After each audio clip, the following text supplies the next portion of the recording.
взять вот такую суперскую укладку. Сначала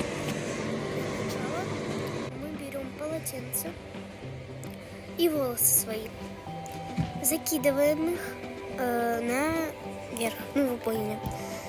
Берем полотенчика и пришвамываем и начинаем вот так кружиться очень-очень быстро и желательно все прятки захватывая. Потом, если полотенце застряло, быстренько его аккуратненько высовываем. И вот результат.